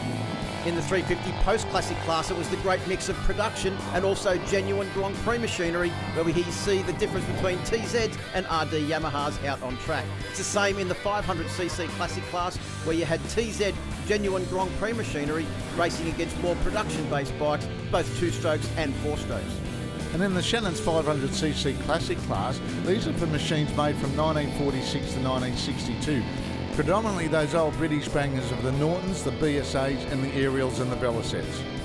The 500cc New Era class for motorcycles up to 1990 featured both 2- and 4-stroke machinery and was also featured in the FIM Oceania Historic Road Race Cup. As was the 500cc Forgotten Era machines, who put on some marvellous displays of racing, as well as had very big fields with some guys too keen to get racing underway. It also featured Tom Bramage, and it was this second class that he raced in that set him up to win the Phil Irving Trophy with a perfect point score of 8 from 8. And it wasn't only there too, because in the 350cc Forgotten Era, Lachlan Hill had a perfect score of 8 wins from 8 starts to also be an equal point sharing lead in the Phil Irving Trophy alongside Tom, and also a guy that's won it for the 4th time, Levi Day. Yeah, to win the Phil Irving Trophy these days, you've got to be entered in 2 classes and you've got to be winning all 4 races in both of those classes. Keogh Watson on board bike number 43 was a real standout this weekend as well, riding for Team Western Australia. The 4th and final class making up the FIM Oceania Historic Road Race Cup was the Unlimited Forgotten Era class, once again held across 2 races due to high entry numbers. And the likes of these big booming Yamahas and Suzukis from a time gone by. 2 strokes versus 4 strokes again, but there's nothing like the sound of a TZ750 on full noise. And after 16 intense races, it was New Zealand that took out the FIM Oceania Historic Road Race Cup for 2019. International Challenge race number 3 is getting ready to fire into action here at Phillip Island for the 26th running of the International Island Classic presented by Visit Phillip Island. And no better time to visit Phillip Island than the Australia Day weekend. You get to take in all of the attractions and the best classic racing action anywhere in the world at the same time. There's Larry Pegram. They're having a grid strong run so far here, the American team this weekend. Larry Pegram's been on fire, Steve Rapp, but Michael Gilbert is also going incredibly well, and he'll start well on the grid. But Aaron Morris, the man that's 2 from 2, will start from pole position with Josh Hayes and Steve Martin joining him on the front row of the grid. And then Giles, Martin and Pegram on the second row of the grid. Johnson, Metcher and Ditchburn on the third. Gilbert, Reynolds and Lawrence on the 4th row of the grid. Then it's Michael Neves, Mark Miller and Dean Orchard, followed by Barrett Long, who's once again been strong and scoring good points for Team America. Steve Rapp and Brendan Wilson, good job for the Kiwis. And then we've got Quarterly, Webster, Johnny Allen, Scagebook, Coots and Donald rounding out the 6th row. Yeah, Cameron Donald's had a bad luck weekend this weekend. Justin Mellerick doing a great job for Team Australia. Roger Gunn, Pete Byers, your man Jorge Guerrero, Laurie Fife and Matthew Ineson doing a good job as well for Team New Zealand. And still 34 bikes on the grid with a bit of attrition taking over from the first 2 races yesterday. On board with Sean Giles, the 3 times Australian Superbike champion, all pumped up this weekend. He's actually got his son to come down and watch this weekend. First time he's actually ever watched his dad race. As we get ready for a start, another tardy start there from Aaron Morris of pole position. But as you said, Braxy, he hasn't been getting the best of starts, but then makes his way back through the field. Who will lead them down in towards turn 1? It's Larry Pegram on board bike number 72 for the Americans. He was off the line like a bullet, the second row of the grid, Pegram. He's really getting his head around this. Oh, Metcher on the exit of turn 1. Big head shake as the rear wheel let go of the bike as he tried to fight for traction as this magnificent field at this magnificent venue heads down through Southern Loop for the first time.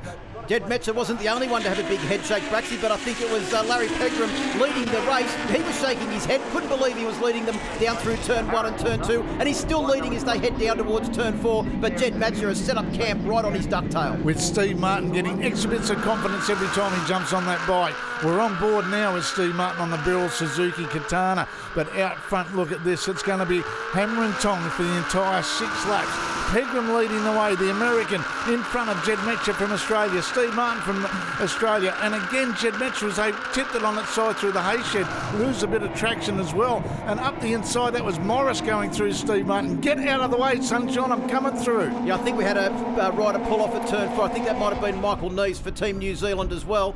So Pegram still leads them down in towards turn 10. Metcher safely through. That was the scene of his incident last time out. And where's Josh Hayes gone? A guy that's been regularly up the front in the previous 2 races. Looks like he's dropped off the pace a bit. He didn't look too comfortable on the grid. But look at the VP Fuels machine of Morris at the moment. Front end fighting for traction. And look at the drive he gets coming onto the straight as he just motors past the T-Rex Honda. Oh, but that Honda's still got some mumbo too, Phil. How was the on board there? How's that on board?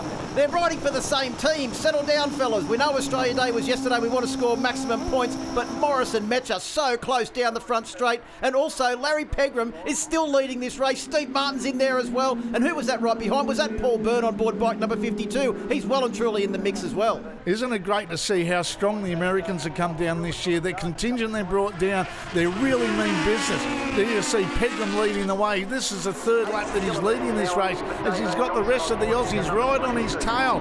And so Martin trying up the inside as well. They're having a look through Metcher. But here comes Aaron Morris on the VP Fuels machine. Well, you mentioned earlier on in the weekend about Josh Hayes finding his mojo. What about the mojo of the Mojo Yamaha of Larry Pegram on board bike number 72? And that wasn't Paul Byrne that was behind this lead group. It's Davo Johnson, the man that took out the Ken Wootton Trophy last year. They've rectified whatever problem it was with bike number 3, and he's back out there and on a charge, Davo. I'll tell you what, Aaron Morris just got the short back inside from Jed Metcher as well. Steve Martin on board at the moment. He's got the best view in the house as they head over Lukey Heights. Hard on the brakes coming into MG. Steve Martin tries to move up the inside, grabs a bit of hold, but look at this. We've got 6 bikes in a freight train. Just showing this means competition as we look at the Suzuki replay. Oh, is that Suzuki replay? I think there's a bit of smoke coming out of Davo Johnson's Tom Dermody, bike number 3 there. Looked like he may have had a bit of a problem. Sean Giles right behind, and Aaron Morris.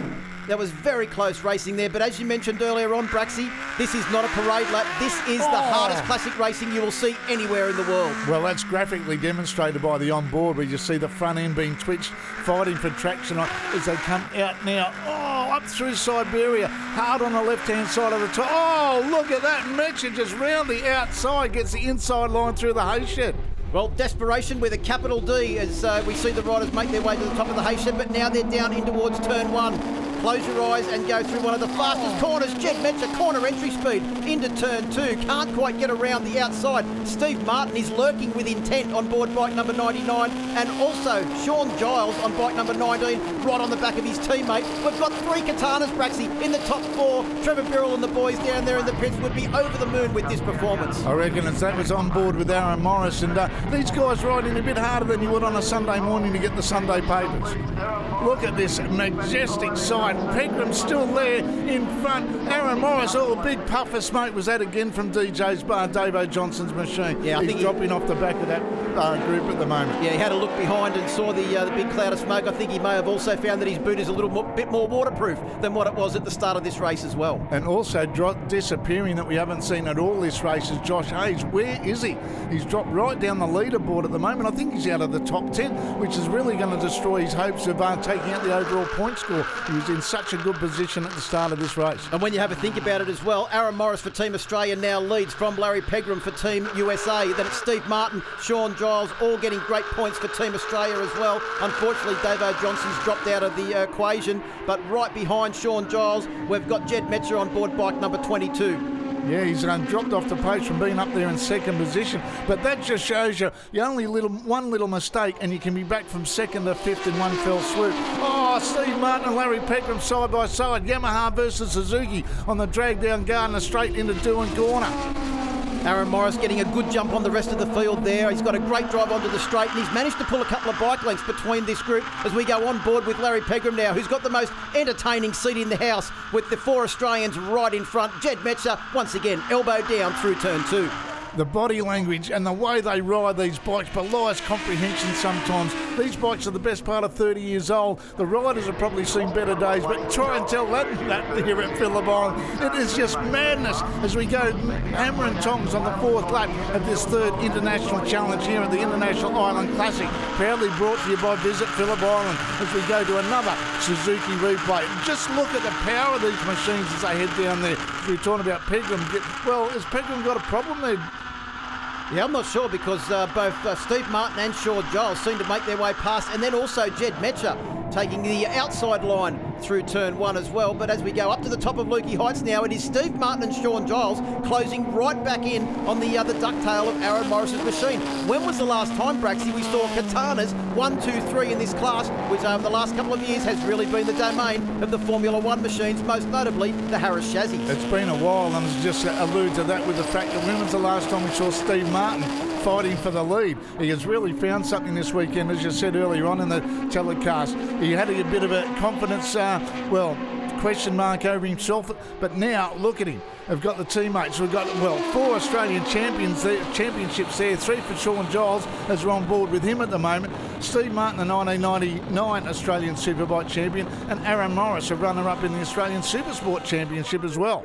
Yeah, Sean Giles is starting to look quite menacing as well as he goes around the outside of Steve Martin and takes up the running in second position.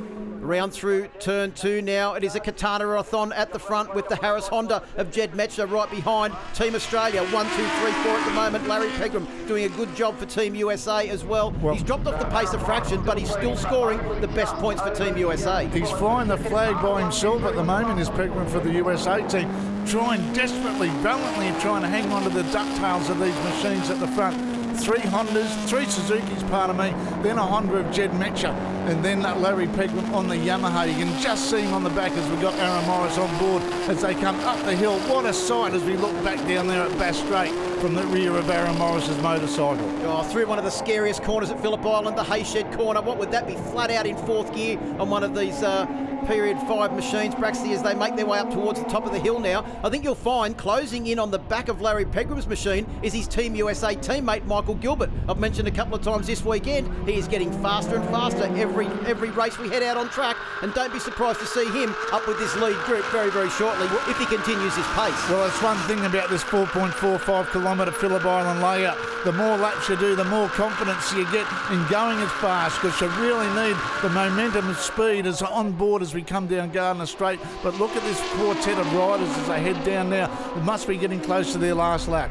It is the start of the last lap now, and it is Morris that leads from Giles, Martin, and then Jed Metcher. We've got a pretty good gap. Metcher tries to go around the outside of Steve Martin in turn 1. That's an equation that I don't think you need a calculator to work out. Is not going to work. Not with Steve Martin shutting the door and just slamming it, breaking the windows. He slammed it that shut. But the crowd here, the magnificent crowd here at Phillip Island on this Sunday morning, is getting a great exhibition of hard riding and fantastic classic racing, and probably one of the best classic meetings anywhere in the world, at the best venue in the world. Well, down in towards turn 4, it is still anyone's race here with the top 4. Nothing separating them as they make their way out towards Siberia. That rider doing the right job and getting out of the way, courtesy of the blue flag being waved by the hard-working marshals here at Phillip Island this weekend. But it is really now, it looks like Giles and Martin that are going to have to try and stop the Aaron Morris charge as he's pulled a few bike lengths on the way out of Siberia, riding the wheels off the Corish VP Fuel Suzuki Katana bike number 64. Well, is it going to be 3 wins from 3 starts from Aaron Morris at the moment? Look at him, Steve Martin around his outside of his teammate. The Birrell brothers will be starting to pull their hair and their beards out, but he goes up the inside to move into second position. Great move by Steve Martin. He's got his mojo back, no doubt about it. How did he stop it, turn it, and keep the bike on track with the drive? You could also see the way he got the run out of turn 11 as well. He's got a full head of steam now as he comes out onto the straight. Look, you can see the aggression from Steve Martin. He's closed up onto the back of Aaron Morris's machine as well. What's happened to Morris? Morris looks like he's missed a gear or something, Braxy, as they've come out onto the straight, because he's essentially hit reverse gear. He'll be lucky to finish 3rd place with Sean Giles on a charge. But Steve Martin takes the win, his first win in an international challenge race for many, many years. And do you reckon he's happy about that? Well, he'll be probably pinching himself at the moment, Phil, thinking, did I really win that? Because I was coming onto the straight in second position. I think he realises he might have done it. But I think Aaron Morris must have missed a gear or something through turn 12, because he had a clear lead and then all of a sudden he had no drive. Steve Martin takes the win from Sean Giles and Aaron Morris. Jed Metcher in 4th, Larry Pegram and Michael Gilbert round out the top 6, and a great result for the 2 Americans there to hang on to Team Australia. Then Steve Ratt making it 5, 6 and 7 for the Americans from Ditchburn. Orchard Reynolds out there rounding out the top 10. Barrett Long also scoring good points. Jay Lawrence scoring good points for Team New Zealand as well. Dale Quarterly, good to see him inside the top 15 as well. And your man, Jorge Guerrero, the fastest Cuban here this weekend representing Team USA. And nearly getting into the top 20 for him too. Wow, that was one dynamite race, and we've got one more stanza left of this 4 legs as we look at the highlights, proudly brought to you by Suzuki. Yeah, great start there it looked like from Josh Hayes, but that was about the last time we saw him at the front, because not long after that he was conspicuous by his absence. What wasn't absent was fast, aggressive racing at the front, with Steve Martin, Jed Metcher, Sean Giles and Larry Pegram leading about the first 3 or 4 laps of the race and having his best race of the weekend so far. That's a great onboard shot from Jed Metcher. Head under the fairing and Aaron Morris goes storming past him. Suzuki versus Honda Power. And that was the end of Davo Johnson on board bike number 3. Smoke billowing from the back of Tom Dermody's bike number 3, the Suzuki Harris machine, as Larry Pegram had to surrender the lead, but it wasn't long. He was back in front again and leading a merry chase up towards the top of Lukey Heights. He likes playing this game at the International Island Classic, doesn't he? Morris up the inside.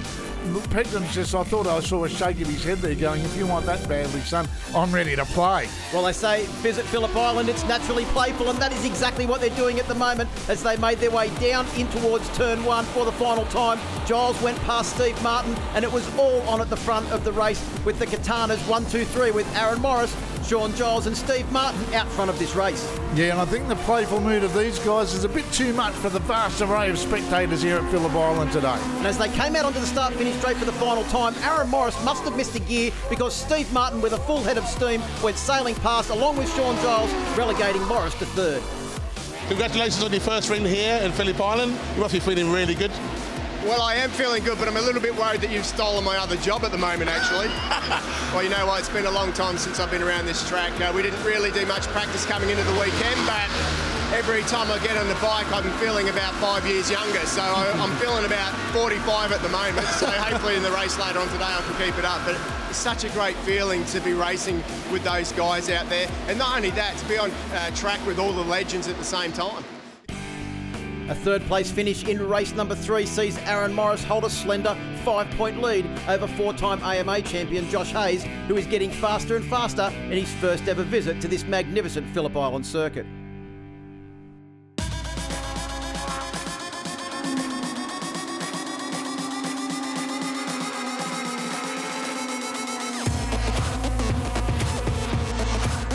You know, everybody's watched this race, Grand Prix, World Championship Superbike races on TV from all over the world.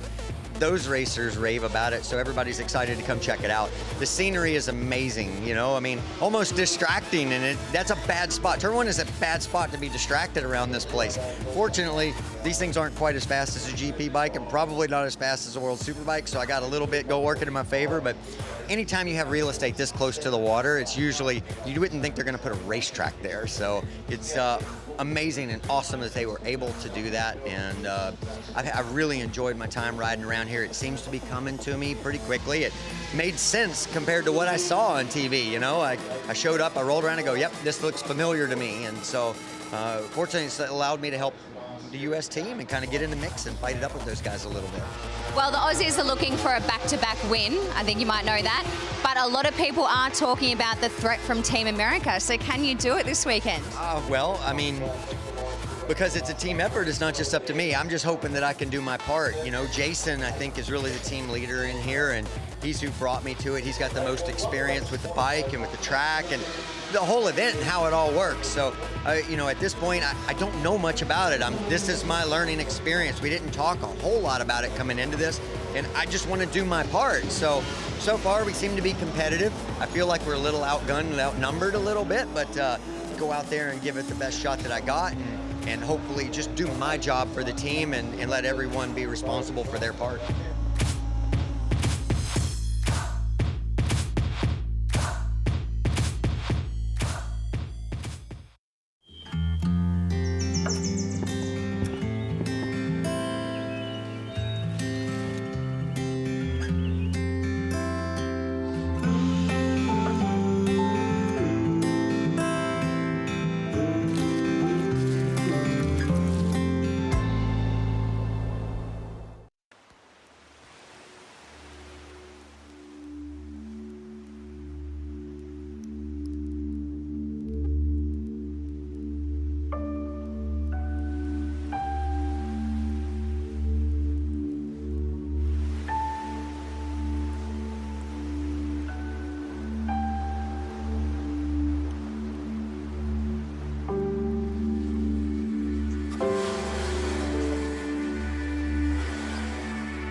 There is no accommodation closer to the action here at the 26th International Island Classic than the trackside campground.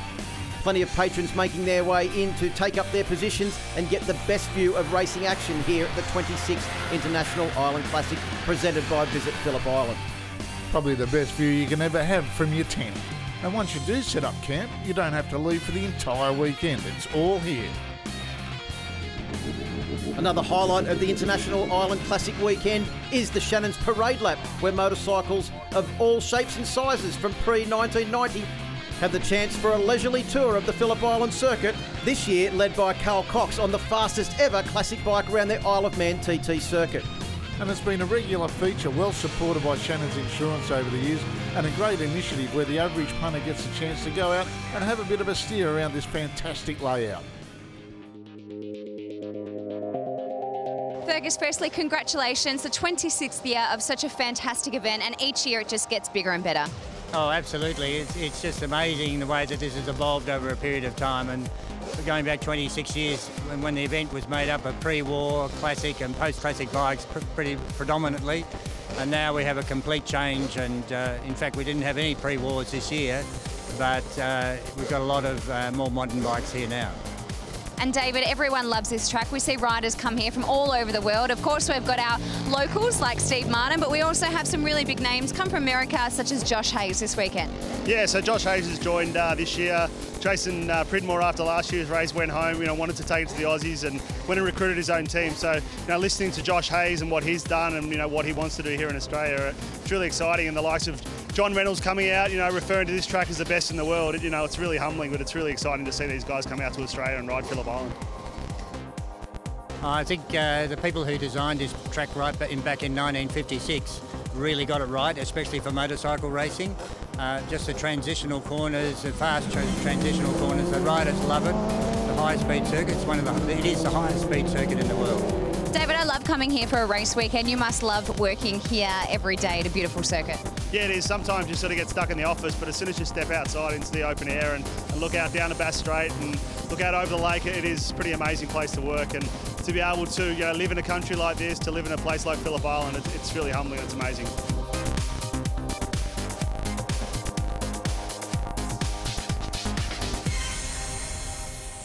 Well, it wouldn't be a Phillip Island Classic if we didn't have Ken Lucas, and this is his 28th event. And Ken, we're very happy to have you here this year again. Look, it's a part of the yearly place we go, and if we don't go, we get very unhappy. And you can't believe how good these people are, I don't know whether it's me and my smile, but they spoil me so much. Fergus Cameron gave me a camping spot down the caravan park. No charge, Ken, and they look after me. It's just, I don't know whether it's because I'm going to be 88 in a week's time or what.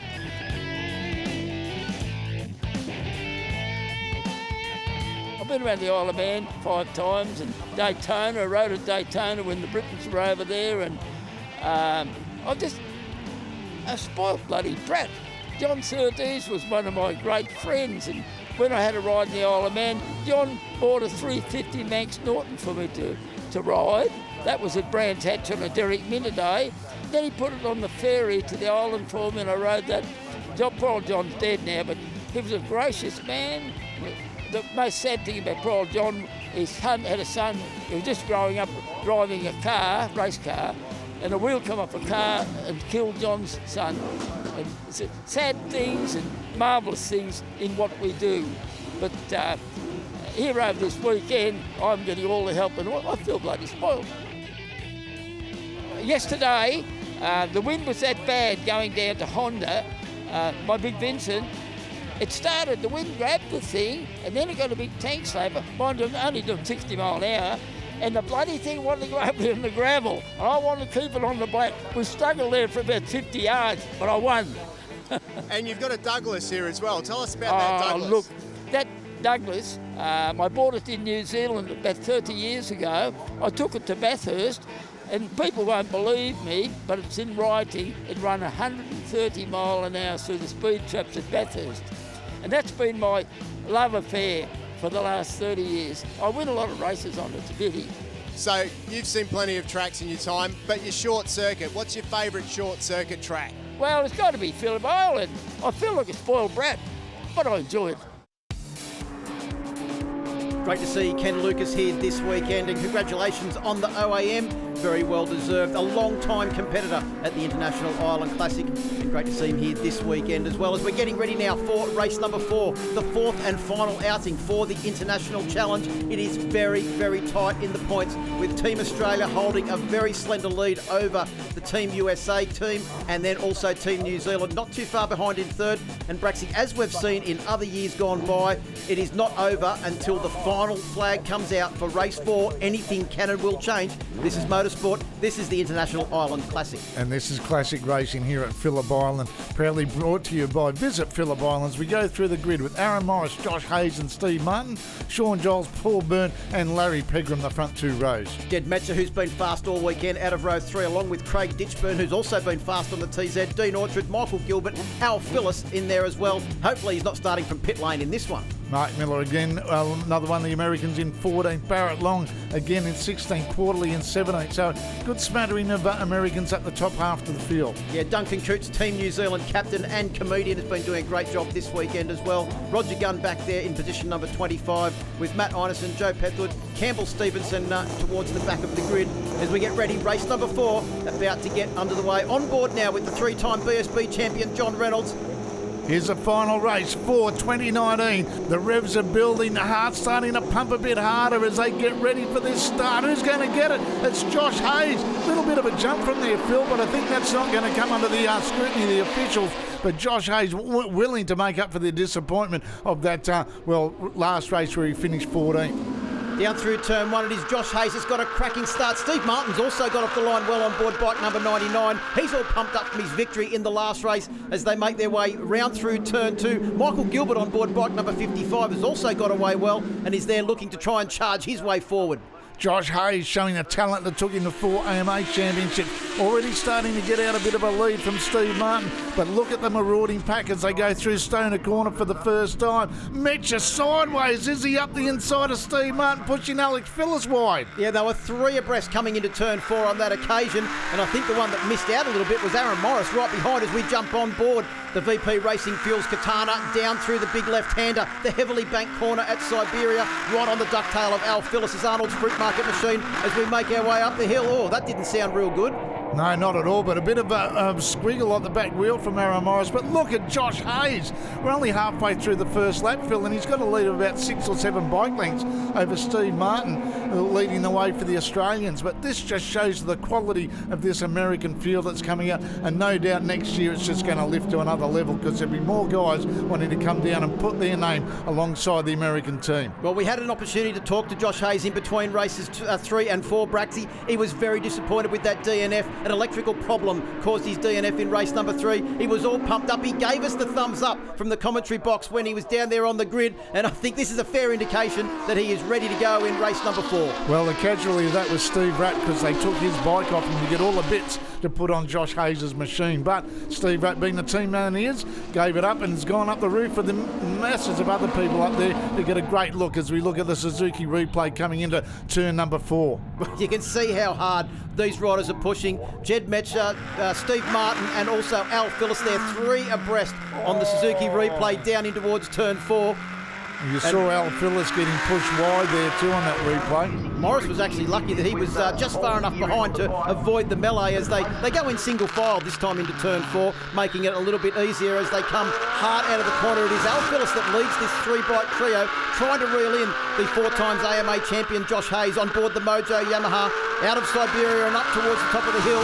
Difference in acceleration between the bikes is negligible, but this is where Jed Metzer seems to carry a lot of corner speed down through the Hayshed corner and then sets him up for a great drive across the top of Lukey Heights. So Phyllis there in second position, but it might be one thing to catch up to Josh Hayes, but try and get around him now that he's in the lead for the first time. And on the process, could be on the way to making history for the first American to win a leg of the International Challenge here at Phillip Island. Well, as we've mentioned plenty of times this weekend, point, Braxy, he is the rider in this field that gave up racing most recently. There are some riders out there like Al Phillip that are still racing, but Steve Martin, as he said, he rides competitively once a year at this very meeting. Great to see Larry Pegram doing a good job out there as well. Dean Orchard's also leading his Carl Cox teammate John Reynolds, the 3 times BSB champion, out onto the straight. But look at the speed differential there. The fully faired machine of John Reynolds versus the Katana, which has no aerodynamic efficiency whatsoever. And you can't get a better sight in racing than that, no matter how fast you're going down Gardner Straight.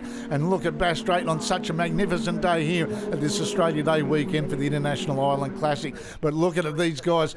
Alex Phillip representing New Zealand on bike number 20. And then it's Jed Metcher leading the way for the Aussies. But up the front we've got Josh Hayes on bike number 4, leading a very merry dance, a determined guy, just showing you how good the talent is in this American field. Good points for Team Australia with Jed Metcher in 3rd, Steve Martin in 4th, and the points for the Ken Wootton Trophy is going to be very, very close. We'll have a short break and come back on the other side of this for the exciting final conclusion of Race 4 in the International Challenge at the 26th Annual International Island Classic presented by Visit Phillip Island.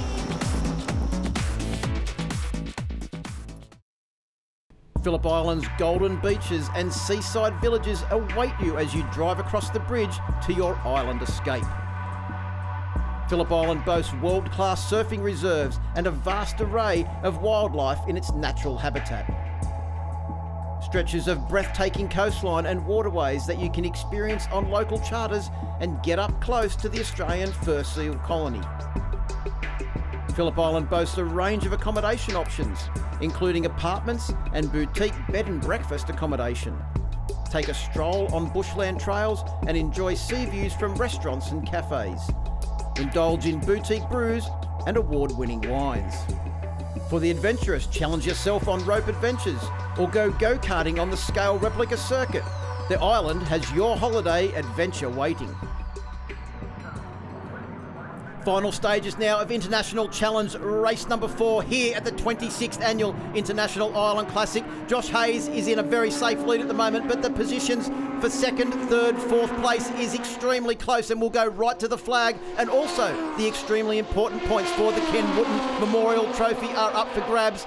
Josh Hayes has got a very handy lead, but this battle, Braxy, there is nothing between these 3 riders. Not at all. It's just going to take a missed gear or just a bit of missed timing for one of them to go forward or backwards. And Josh Hayes, with the position he's in at the moment, with his 3rd and 4th positions in the first 2 opening legs, is going to really rue that 3rd leg disappointment as the battle intensifies for the Ken Wootton Perpetual Trophy for the overall leading point scorer. Is it going to be an Aussie or is it going to be an American? Well, the other interesting thing is that no Aaron Morris in this lead battle. He is battling at the moment with gearbox gremlins on board the Suzuki Katana. He has only got 3 gears to use, 1st, 2nd and 3rd, so his speed down the start-finish straight is somewhat compromised. The fact that he is lapping in the 38s is a testament to how well Aaron Morris is riding this Katana, and the fact that he's still well inside the top 10 and still in contention for the Ken Wootton Trophy belies belief. As we go back to our leader, Josh Hayes, going through the hay shed there. The Hayes through the hay shed, that's not a bad one. As Alex Phillip on bike number 20 in 2nd position. Jed Metcher trying to outside line. Is he going to do a dive bomb going into MG corner?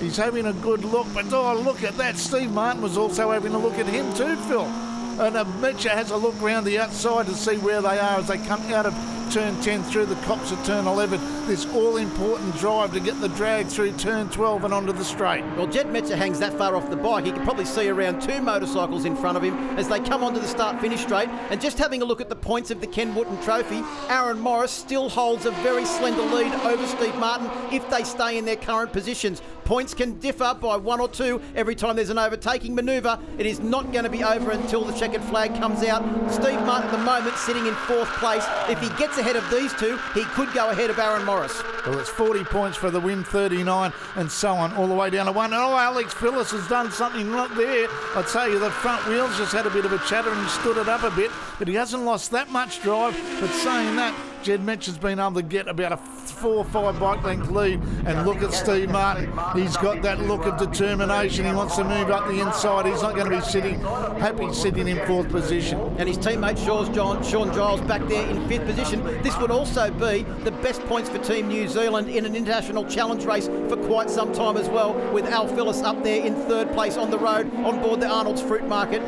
Suzuki Formula One Harris machine. And don't take anything away from the best result for the Americans so far, with Josh Hayes out there by about 3 seconds at the moment over Jed Metcher in second. Mate, this is just an appetiser for 2020, I tell you. Well, the scary thing is, Braxy, he's already indicated that he is ultra keen to come back for 2020, as are all of the Americans. They love Phillip Island, and Steve Martin loves turn 10. What an overtaking manoeuvre there for bike number 99. What a squeeze there, and I'm just thinking that there's something wrong with Alex Phillips' motorcycle. He's going backwards at a greater rate of knots with these two marauding the Suzuki Martin and Jed Metcher there in second position. As they come down and this should be getting close to the last lap, but there's nothing taking away from Josh Hayes, the American, the 4 times AMA Superbike champion, leading him away. At the moment, he's got a lead of just on 4 seconds as we look at the Suzuki replay of that move by Steve Martin so late in the weekend and still having the tenacity to pull one off. Well, I wonder if he's actually doing the sums and he knows what the situation is with the Ken Wootton points, because that was a big move. Aaron Morris has just lost another position on track and Steve Martin has moved up one.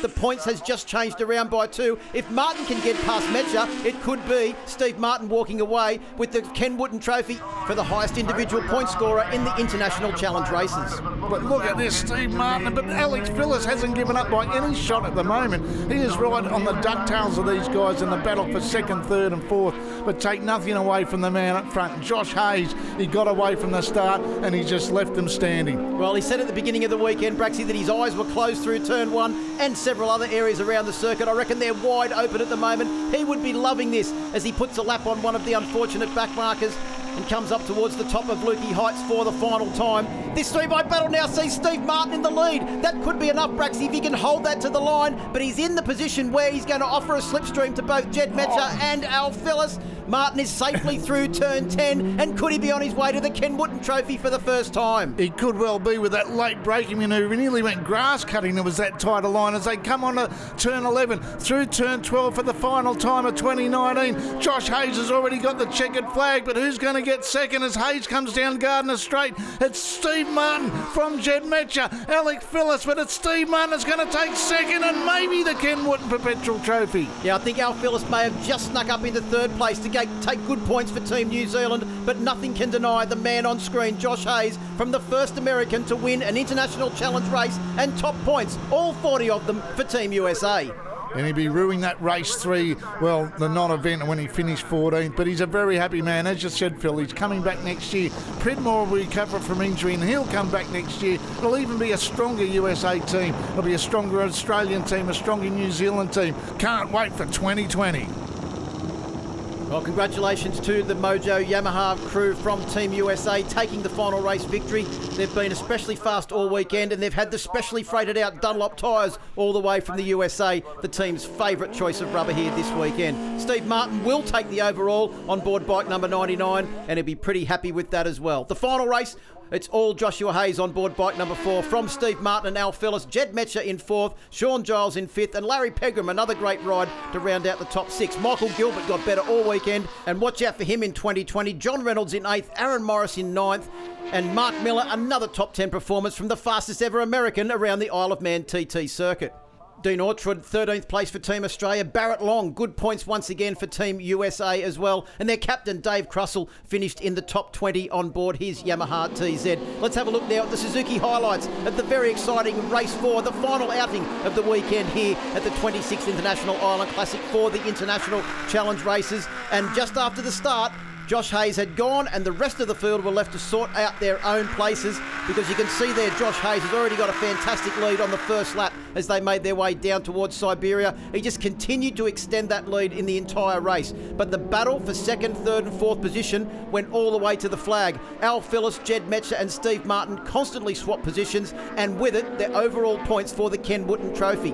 Aaron Morris, as he had these gearbox issues, dropped back through the field, unable to maintain the pace at the front, and at this stage was still leading the overall individual point score. Martin went 1 point ahead when he got the better of Al Phillips at turn 10, and then 1 point in the lead of the International Challenge individual point score as he came round onto the start-finish straight on board bike number 99 to take out second place behind the rampant Josh Hayes, and Al Phillips used the slipstream of Jed Metcher to take third in the best points of the weekend for Team New Zealand. what can I say? That was absolutely fantastic. Having some good battles out there in the scraps, I can see. Oh, it was just it's been a great weekend for me, really. I mean, like, for me and for Team Australia, it's unbelievable. I've done this event for a few years now and I've sort of struggled, but I don't know what happened because I didn't do anything different, but it's all really working well. We've had a lot of help with the bike this weekend. I just want to, thank everybody that's helped us to get to where we are and to make me feel comfortable on the bike. It's been fantastic. I was texting with Jason Pridmore, who's really the team leader in this deal, right up to the race, and I really wanted to do a good job for him and just tell him thank you for getting me involved in this with Dave Krussell and the rest of the crew. Those guys did such good work putting all this together, and we were so lucky to have some people get behind us, like American Dunlop. They brought in race tires for us, and they supported this in a big way, and you could see how good they performed whenever we sorted out the little gremlins in the motorcycle. That's the best it's been all weekend in that last race, and it shows what we're capable of doing. Steve Martin took the overall winners in the Ken Wootton Trophy from Aaron Morris, and Josh Hayes in third. It's scary what he is capable of doing. Look out in 2020. Sean Giles in fourth, Larry Pegram in fifth, and Michael Gilbert, a top result from him, in sixth position. Australia took out the International Team Challenge on 676 points, ahead of Team USA on 634 and Team New Zealand third with 460 points. Congratulations to Team Australia taking the trophy for the International Challenge for the second year in a row, and there was a large crowd on hand to congratulate all members of the team as they took to the podium to get their trophies. Of course, also rewarded was the Ken Wootton individual trophy winner, Steve Martin, on board bike number 99, who won the trophy for the first time with a 2-point advantage over Aaron Morris. Steve was joined on the podium by his children to celebrate the win, and now joins Emma Notafrancesco to sum up a successful weekend. Well, what a fantastic weekend of racing, sensational battles, and a big congratulations to yourself, Steve Martin, and to Team Australia for taking home that trophy. Yeah, what a weekend it's been. I mean, it's just incredible to be part of it. I just can't believe that we've done it again. It wasn't easy, though. You never know until the last minute when these things, and, just thank you to everybody that made it possible. Well, congratulations. It was great seeing you out on the track again. We hope to see you down here next year. It's going to be even bigger and better.